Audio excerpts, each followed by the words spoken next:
What's up guys, EJ here, back with another video, and as promised it's going to be my a top 10 list, my top 10 films of 2011.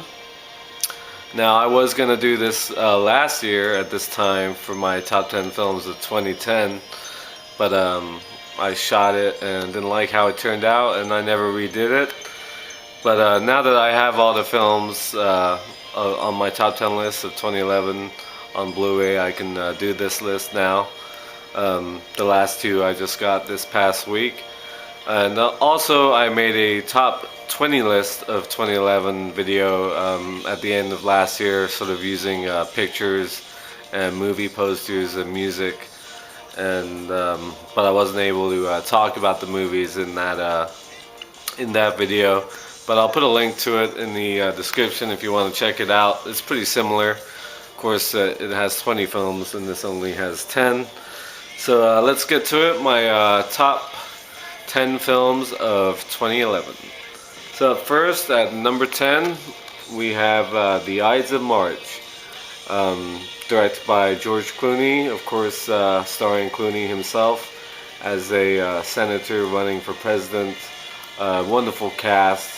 Along with Clooney, you have Ryan Gosling, Philip Seymour Hoffman, Paul Giamatti, Marissa Tomei, Jeffrey Wright, and Evan Rachel Wood, who I thought was terrific in this film, about a campaign aide who comes to a moral dilemma when he finds out some damning information about his candidate. Ryan Gosling had a great year, obviously, last year, and he was very good in this film. So that's number 10, The Ides of March. Okay, number 9, we have J. Edgar, directed by Clint Eastwood, starring Leonardo DiCaprio as J. Edgar Hoover, obviously, and about the formation of the FBI in the 20s and 30s.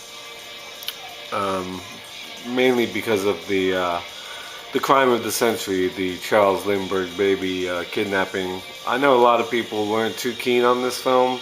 Maybe it's Eastwood's style, but I've always liked Clint Eastwood's work, especially the last few years. He's made some wonderful films, and I'm a big fan of historical movies and historical crime film like this. Really was right up my alley, and Leo DiCaprio is one of my favorite actors of all time. Armie Hammer, along with Judi Dench and Naomi Watts, also very good in this film. So that's number 9, J. Edgar. Okay, at number 8 we have Hugo, directed by the great Martin Scorsese. Very different film for him, obviously. Going in, I thought it would be about a young French kid running around a Paris train station, but it turns out to be something very different. Asa Butterfield as the young boy is very good, along with Chloe Grace Moretz, or is it just Chloe Moretz these days? Wonderful young actress. You all know her from Kick-Ass and Let Me In, the Let the Right One In remake, and recently she was in Dark Shadows with Johnny Depp, wonderful young actress. And it's about this boy who discovers the work of George Méliès, played by the wonderful Ben Kingsley, an early pioneer in French filmmaking. And as a lover of films and filmmaking in general, that's what really surprised me about this movie, that it was really about that more than this sort of kids fantasy about a young boy in a train station in Paris. Wonderful cast, along with the people I mentioned, Sacha Baron Cohen, Emily Mortimer, and Ray Winstone. Even Jude Law makes a small appearance as the boy's father. I didn't get to see it in 3D in the theaters, and I wish I had, because I heard many very good things about how awesome it looks in 3D. But number 8, Hugo. Okay, number 7, we have Harry Potter and the Deathly Hallows Part 2, directed by David Yates. of course, the thrilling conclusion to the Harry Potter franchise. It's hard to believe it's been, what, 11 years or 10 years and 8 movies. But of course, you have the big battle at Hogwarts and Harry's final showdown with Voldemort. Um, that was all great, but the stuff they did with Professor Snape, played by the always awesome Alan Rickman, was the stuff that really impressed me the most. What they did with his character and the conclusion to his story really surprised me and moved me. Um, I'm not a huge Harry Potter fan. I've never read the books. I have no intention of reading the books, but I've enjoyed the films over the years. There hasn't been one I haven't really disliked, and this is probably the best, along with the Goblet of Fire. In my opinion, is right up there with this one. So up next we have number 6, and that is Pearl Jam 20. Written and directed by Cameron Crowe. Great director, of course. This is a great rock documentary about Pearl Jam in the last 20 years, since the release of their debut album 10 back in 1991, which in my opinion is one of the best albums of the 90s, bar none. And it's still my favorite Pearl Jam album to this day. Um, this movie goes into very good detail about the early years and the formation of Pearl Jam, following the breakups of Green River and Mother Love Bone, of course, following the death of Andy Wood, and how those remaining members just sort of stumbled onto Eddie Vedder, a surfer dude from San Diego, and his demo, and the band that would become Pearl Jam. And out of the big five that I like to call it, the big five of grunge, along with Pearl Jam, Nirvana, Alice in Chains, Soundgarden, and Stone Temple Pilots, they're the ones who really persevered and stayed together over those 20 years. I know some people aren't huge fans of the sort of change in style of their music over the past decade or so, but they've always remained one of my favorite bands, and one of the best live bands you'll ever see. They have a fanatical following when it comes to their live shows. They're famous for never playing the same set twice.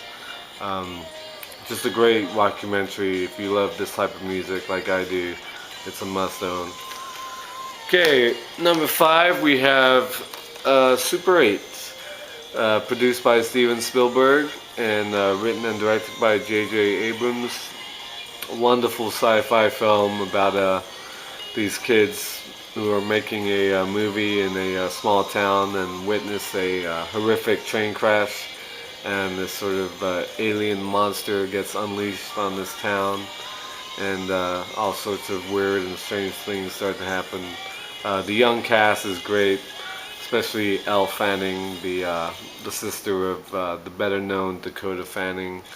But they're all good, and it just sort of was a throwback to all those great kids sci-fi films from the 80s, like E.T. obviously, and just really good, I thought. And the ending, the last couple scenes at the end are just amazing and really well done. Just a beautiful film overall. Okay, number 4 we have War Horse.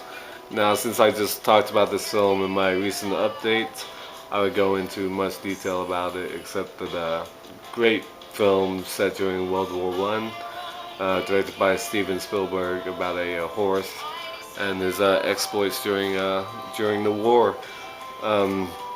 Beautiful to look at, great set pieces, wonderful score, and just a wonderful film overall. I thought I really enjoyed this. War Horse, number 4. Okay, number 3, we have Moneyball, directed by Bennett Miller. Of course, the story of Oakland A's general manager Billy Beane, played by Brad Pitt, around 2001. Actually, Billy Beane is still the Oakland A's general manager to this day. And this film goes into how the Oakland Athletics, on a minuscule budget, turned to Bill James and his book about sabermetrics, and so they could compete with the likes of the Yankees and the Red Sox.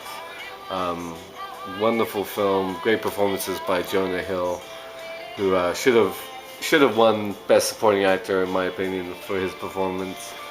Philip Seymour Hoffman, great as Oakland A's manager Art Howe. And you don't have to love baseball or sports movies to appreciate this film. Even though if you do, you get a lot more out of it probably, like I do. But just still very good. And even though I'm a die-hard Giants fan, as many of you may know, I'm not an A's hater. I've always had a sort of soft spot for the A's. I'm not that territorial when it comes to the baseball teams in the Bay Area. But so Moneyball, number 3. Okay, number 2, we have 50/50, directed by Jonathan Levine. A very good film starring Joseph Gordon-Levitt as a young 27-year-old guy who struggles to deal with cancer, basically. And it's a beautiful film, very touching, very funny. Great performances by Levitt, along with Seth Rogen, Anna Kendrick, who I've really liked in recent years, especially in this and Up in the Air. I don't give a crap about her in Twilight, but I really liked her in this, along with Bryce Dallas Howard and Angelica Houston. Just a beautiful film. I've probably said that a lot this update, but there you go. Number 2, 50/50. Okay, number 1, The Artist. And since I also just talked about this movie in my recent update, I won't go into much detail except that directed by Michel Hazanavicius, starring Jean Dujardin and Berenice Bejo. Just a wonderful silent film, and sort of homage to the silent era about this aging silent film star who struggles to deal with the change to sound and talkies. If you love silent films, this was a must from last year. Great on so many levels, a lot of fun, and best film of 2011 in my opinion. And of course it won Best Picture at the Oscars, along with 4 others, including Best Director and Best Actor. So that is it. Number 1, The Artist, Best Film of 2011. So that's my list, the top 10 films of 2011. Thank you for watching, and until next time, probably be a update this upcoming week. I'll see ya.